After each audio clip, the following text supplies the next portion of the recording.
muchachos, nuevamente aquí para concluir este tema de la guía número 5.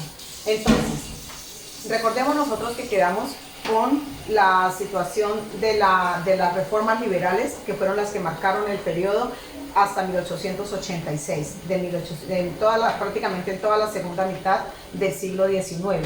Esas reformas fueron muy importantes porque rompieron toda relación de la Iglesia con el Estado y rompieron todo signo de colonia, todo el signo de las vigencias de la colonia se acabó. Entonces resulta que iniciamos con un periodo que se conoce en la historia como la regeneración. La regeneración va desde 1886 a 1930. Entonces, aquí a esto le podemos llamar hegemonía conservadora. Hegemonía conservadora. ¿Cómo se encontraba Colombia para ese momento? Colombia para ese momento se encontraba con una población más o menos de 4 millones de habitantes. Los caminos que habían eran las vías de comunicación, pues ya habían iniciado las vías carreteables, las vías férreas, habían ya puertos, ya había comenzado el proceso de industrialización. Pero el 90% de la población todavía seguía siendo rural. Entonces, se da una situación bien particular, muchachos. ¿Por qué? Porque resulta que a pesar de que la situación es rural, aquí en todo el departamento de Antioquia, el principal producto de exportación que había en ese momento era el café, pero había muchas tierras. Entonces, ¿qué comienzan a la promulgación del café y comienzan a dar tierras como dato para ampliar, y entonces aquí es donde se forma todo el eje cafetero. La población rural viene aquí a la cuestión del café y entonces se genera un movimiento migratorio. O sea, de todos los rincones de Colombia llegan acá a Antioquia. Y entonces ahí es donde se forma lo que hoy en día es Armenia, lo que hoy en día es Quindío, lo que hoy en día es Caldas. Todos esos departamentos se forman gracias al movimiento migratorio que originó la colonización antioqueña. Entonces, esta regeneración inicia con dos personajes muy importantes, Rafael Núñez y Miguel Antonio Caro. ¿Qué pasó aquí? Lo primero que ellos llegaron al poder y lo primero que hicieron fue cambiar la Constitución. Recuerden que la Constitución que había era de 1863, que se conoció como la Constitución de Río Negro. Ahora constituyeron la Constitución de 1886. ¿Hasta cuándo va esta Constitución? Hasta 1991. ¿Qué quiere decir? Que tuvo una duración de 105 años. ¿Qué nos importa a nosotros? La Constitución de 1886. Esta Constitución es la que le da el nombre de la regeneración.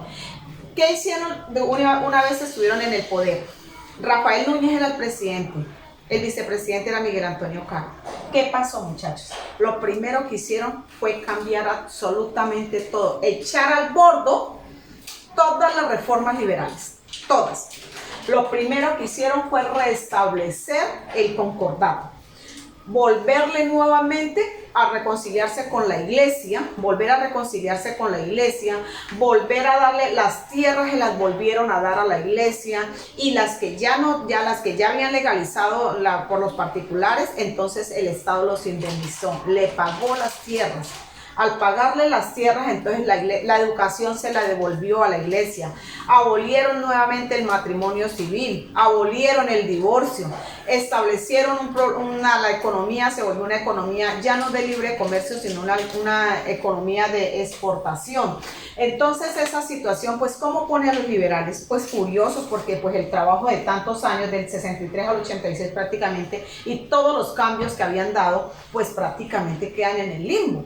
Situación que genera un roce entre liberales y conservadores. Un roce eterno, mantenían peleando, y aparte de eso, en el gabinete presidencial no había un liberal. Todos lo sacaron, era única y exclusivamente conservadora.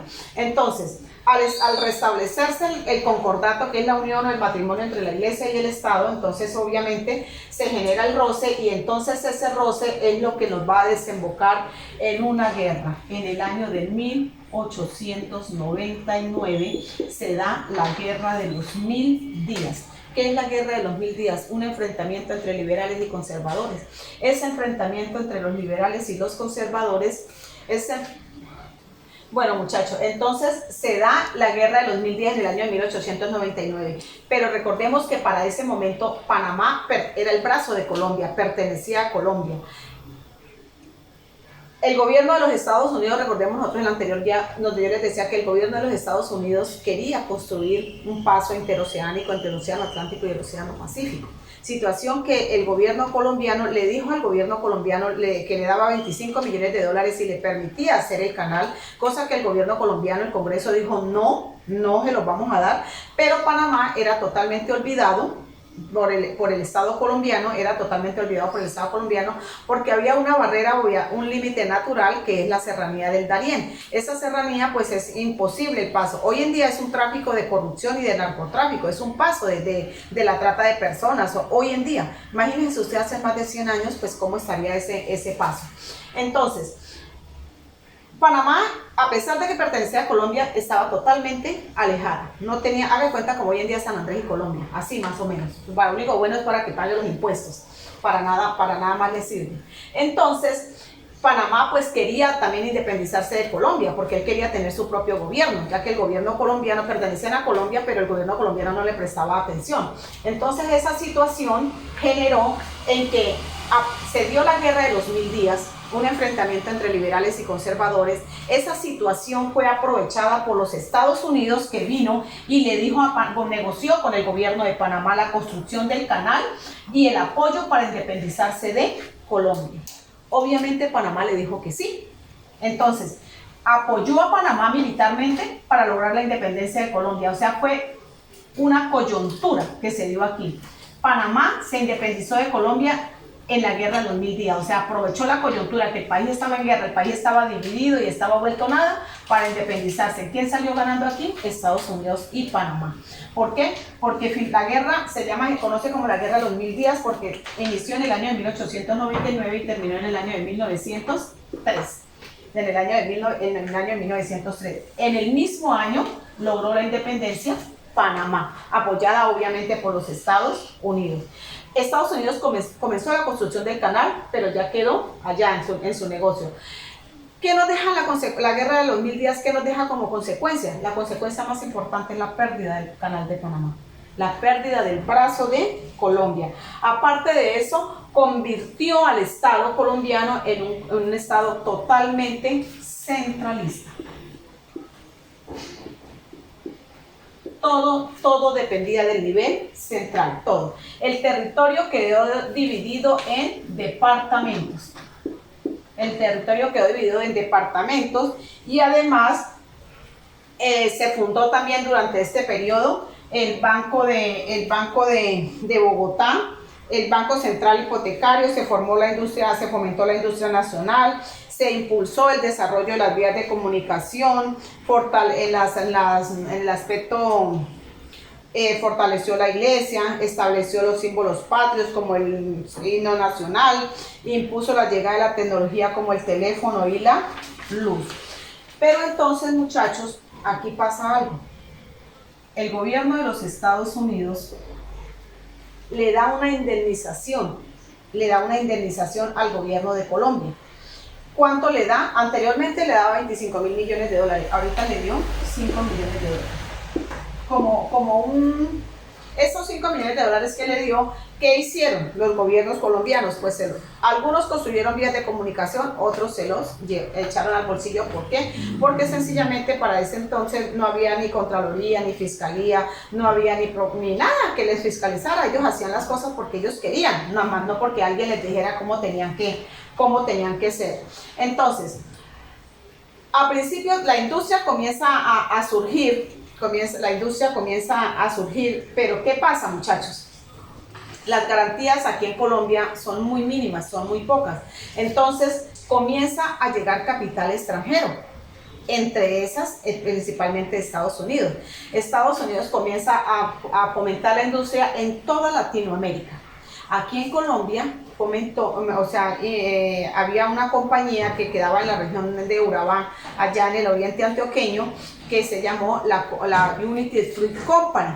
Entonces, ahí albergaba a sus obreros y todo eso, pero muchachos, las condiciones de la industria colombiana eran totalmente deplorables.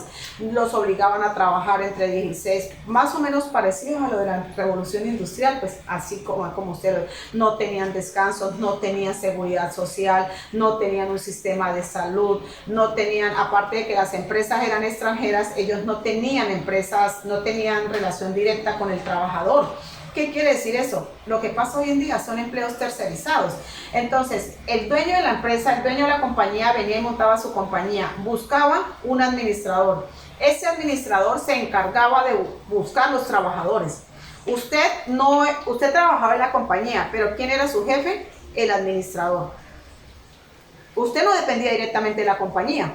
Entonces, ese es el trabajo tercerizado, lo que se ve hoy en día. Y para esa época se manejó con esas industrias extranjeras. Entonces, las huelgas, las manifestaciones se hacían por doquier. El Estado suprimía las huelgas, las manifestaciones de inconformismo, las suprimía con violencia. O sea, las personerías jurídicas, a los sindicatos, comenzaron a agruparse los empleados, los trabajadores en sindicatos, y el gobierno colombiano los reprimía a través de su fuerza pública. Entonces, las manifestaciones de huelga pues eran incipientes. A pesar de eso se dieron muchas manifestaciones reclamando lo que estaba estipulado en la Constitución, que eran sus derechos laborales. Para eso se hacen los sindicatos, para eso se hacen las huelgas, para reclamar los derechos laborales. Entonces, esas luchas obreras se incrementaron, el inconformismo de la gente fue más y más y más, cada día más. Entonces, muchachos, resulta que aquí en la región la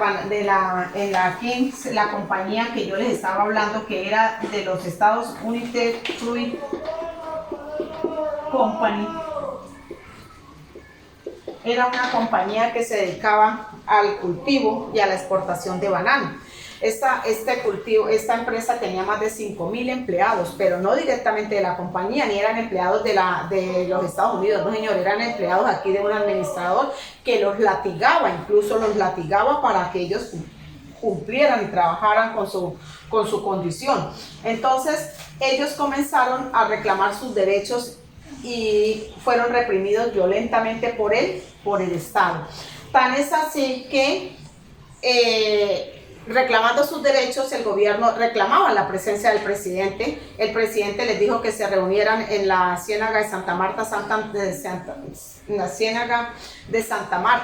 y resulta de que en lugar de ir él, les mandó el ejército. Los acabaron prácticamente todos los empleados. Eso es lo que se conoce como la masacre de las bananeras. Pero aquí surge un personaje muy, muy importante, un personaje que va a tener total importancia en el siguiente tema, que es nada más y nada menos que Jorge Eliezer Gaitán. Una vez sucedido eso de las masacres de las bananeras, muchachos, Jorge Eliezer Gaitán, que es en este momento un estudiante de Derecho, esto comienza a hacer público todas las atrocidades, de todo este movimiento que es la regeneración. De 1886 a 1930 son 34 años que la hegemonía conservadora ha tenido para oprimir al trabajador, para humillarlo, para quitarle sus derechos laborales, para sus derechos políticos, para quitarle el libre comercio. Ellos solo querían tener el poder, los beneficiaba solamente a ellos. Y todas esas, y aparte de eso, sus derechos laborales, sus derechos políticos fueron denunciados, no solamente aquí en Colombia, sino en el exterior también, por Jorge Eliezer Gaitán. Jorge Eliezer Gaitán se va convirtiendo poco a poco en un caudillo del pueblo, gracias a la presión que él ejerce, a las denuncias que él ha hecho, al repudio del pueblo, porque el pueblo comienza a repudiar cuando el mismo Estado masacra a los trabajadores de esta compañía Fruit Company, los masacra, y entonces los derechos reprimidos, las denuncias de Jorge Eliezer Gaitán, el repudio del pueblo, todo eso hace que se termine este periodo conocido como el periodo de la regeneración.